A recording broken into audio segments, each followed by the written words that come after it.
जय हिंद दोस्तों। आज बात करेंगे सीएपीएफ के जवान के बारे में। जहां दोस्तों राज्यसभा में 2026 बिल पास कर लिया गया है, अब उसे ले जाया जाएगा लोकसभा में और उसके बाद राष्ट्रपति का साइन होगा। उसके बाद ये बिल यानी कानून बन जाएगा। जहां दोस्तों लेकिन आपको बता दें देश भर के सीएपीएफ लगभग 11,000 अधिकारी इसमें काफ़ी नाराज़गी देखने को मिल रहा है। कारण ये है कि उनका प्रमोशन का मामला है। बहुत दिनों तक वो एक ही स्टेज पर रुके रहते हैं और उनका प्रमोशन सही समय पे नहीं हो पाता। जहाँ दोस्तों और आईपीएस डिप्यूटेशन बेसिस पे आ जाते हैं, उनके जगह ले लेते हैं, जिनके कारण उनका प्रमोशन नहीं हो पाता। ये पूरी तरह से नाराज़गी का विषय है, यानी कि सीएपीएफ जवान वर्सेस आईपीएस अधिकारी। जहाँ दोस्तों सरकार भरे सभी जितने भी तरह के पैरामिलिट्री फोर्सेस है, आईटीबीपी है, सीआईएसएफ है, एसएसबी है, असम राइफल से सबके लिए समान कानून लेकर आई है। लेकिन प्रमोशन का मामला यहाँ पर अड़ंगा अड़ रहा। प्रमोशन का मामला इसमें बीच में अड़चन पैदा कर रही है और क्योंकि अधिकारियों का प्रमोशन का मामला है, इसमें भी और भी ज़्यादा तूल पकड़ने जा रहा है। जहाँ दोस्तों पक्ष हो विपक्ष हो, सरकार ने किसी से बात नहीं की और सीधे बिल लेकर आ गई। जहाँ दोस्तों सरकार को चाहिए था अधिकारियों से बात करे या अधिकारियों का राय मशवरा जरूर ले, लेकिन अधिकारियों का राय मशवरा नहीं लिया गया। आपको बता दें कि अक्टूबर 2025 में सुप्रीम कोर्ट का ऑर्डर था कि आईपीएस अधिकारियों को डिप्यूटेशन बेसिस पे संख्या कम किया जाएगा, लेकिन हुआ उल्टा। सरकार बिल लेकर आ गई, समानता का अधिकार लेकर आई। इसमें जो पुराने सीएपीएफ के अधिकारी हैं उनके साथ थोड़ा सा नाइंसाफ़ी हो जा रही है और उनके साथ प्रमोशन में घटा हो जा रहा है और ये नहीं होना चाहिए, क्योंकि वो सीएपीएफ जवानों के अधिकारी हैं। उसी में समय उन्होंने गुजारा है, उनको अच्छी तरह से पकड़ है कि किस तरह से काम किया जाता है। लेकिन आईपीएस अधिकारी को उनके ऊपर बैठा दिया जाता, जो पूरी तरह से गलत है। सरकार को भी समय मिलना चाहिए। सरकार को भी चाहिए था कि किसी से संपर्क करते इनका विचार जानना चाहिए था, लेकिन ये राज्यसभा में अपने बहुमत के बल पर भले पास कर लिए हों, हो सकता है लोकसभा में भी पास कर लेंगे, लेकिन जनहित के लिए सही नहीं है। यानी कि सीएपीएफ या पैरामिलिट्री फोर्सेस के अधिकारियों के लिए ये सही नहीं है। जहाँ दोस्तों उनका प्रमोशन रुक जाता है, उनके साथ नाइंसाफ़ी हो जाती है और जब सुप्रीम कोर्ट का ऑर्डर है तो फिर सरकार ऐसा क्यों कर रही है, ये भी बहुत बड़ा सवाल है। दोस्तों हमारे देश में ये सरकार इस बार पता नहीं सेना के ऊपर भी बहुत बड़ा एक कुठाराघात कर रही है, क्योंकि उनके अधिकारी करीब करीब पूरे देश भर में 11,000 अधिकारी हैं और 11,000 अधिकारियों के साथ ये नाइंसाफ़ी ही हो रहा है, क्योंकि उनका प्रमोशन का मामला अटक जाएगा। उनको प्रमोशन बहुत दिनों के बाद मिलेगी, क्योंकि उनके ऊपर आईपीएस अधिकारी आकर बैठ जाते हैं, सीधे डीजी रैंक के हों या डीआईजी रैंक के हों।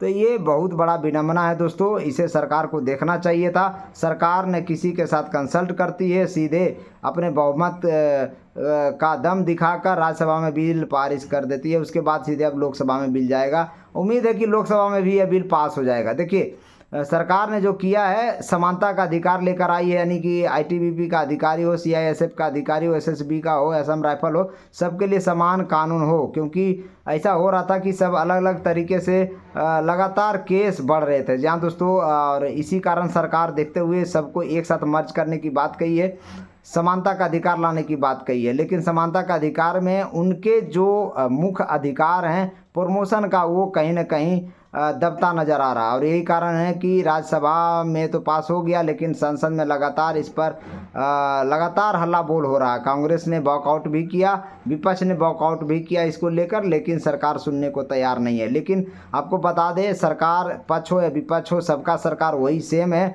तो सबका बात उनको सुनना चाहिए। ऐसा नहीं कि अपने कह सकते हैं कि अपने बलबूते आप अगर बिल पास करा लिए हों और कानून भी बना दिए हों, लेकिन ये किसी के साथ अगर अन्याय हो रहा है तो नियम ही सही नहीं है। जी हाँ दोस्तों, और सरकार ने यही कर रहा है। सरकार को पता था जब सुप्रीम कोर्ट का ऑर्डर है तो फिर उनके साथ हस्तक्षेप नहीं करना चाहिए था और सरकार को इस तरह के बिल नहीं लाने चाहिए था, ताकि कर्मचारी को प्रमोशन का मामला जहां अटक रहा था उसके लिए कुछ अलग प्रावधान उसमें कर देते और जब बिल ही लाया था तो उसमें ओपीएस बहाली का मुद्दा भी डाल देते। सीएपीएफ के जवानों को ओपीएस नहीं मिलता, ये बात आपको पता है, क्योंकि देश के जो 3 सेना है उनको तो मिल रहा है, लेकिन सीएपीएफ जवानों को पुरानी पेंशन नहीं मिल रहा है और ये मुद्दा को भी उसमें डाल देना चाहिए था।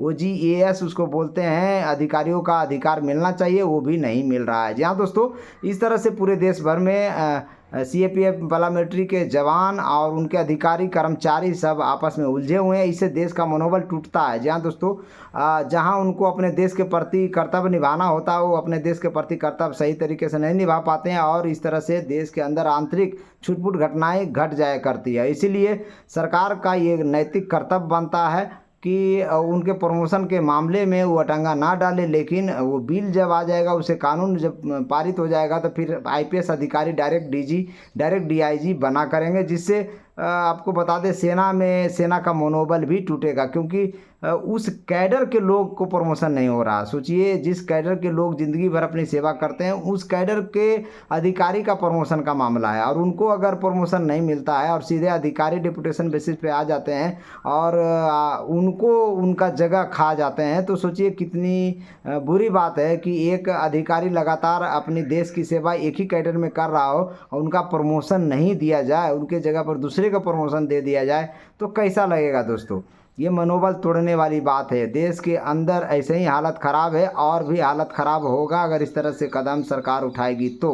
जी हाँ दोस्तों, क्योंकि लड़ने के लिए हौसलों की ज़रूरत होती है। जब आप हौसला तोड़ेंगे तो कोई भी रक्षक हो वो सही तरीके से काम नहीं करेगा, अपने फुल एफिशिएंसी के साथ काम नहीं करेगा। ये सरकार को सोचना चाहिए और ख़ास करके मोदी जी को इस पर एक बार ज़रूर सोचना चाहिए। इस बिल पर राज्यसभा में सोचें या उससे पहले बिल बनने से पहले एक बार ज़रूर सोचें। उसमें ओपीएस बहाली का मुद्दा ज़रूर डालें, उसमें अधिकारियों का प्रमोशन का मुद्दा ज़रूर डालें, क्योंकि आईपीएस अधिकारियों की संख्या कम करने के बाद सुप्रीम कोर्ट ऐसे ही नहीं दिया था, क्योंकि वो बहुत कुछ स्टडी करते हैं तब जाके रिजल्ट देते हैं और सुप्रीम कोर्ट की अवहेलना ही होगी अगर सरकार इसके कानून बनाकर बिल बना देती है तो। यानी कह सकते हैं कि ये सरकार ना सुप्रीम कोर्ट को मान रही है ना किसी को मान रही है और इस तरह से काम अगर होता रहेगा तो आपको बता दें ये सरकार ज़्यादा दिन चलने वाली नहीं है, क्योंकि जनता ऊब जाएगी। जी हाँ दोस्तों, बाकी आप समझदार हैं। इस वीडियो को लाइक करें, शेयर करें, सब्सक्राइब करें।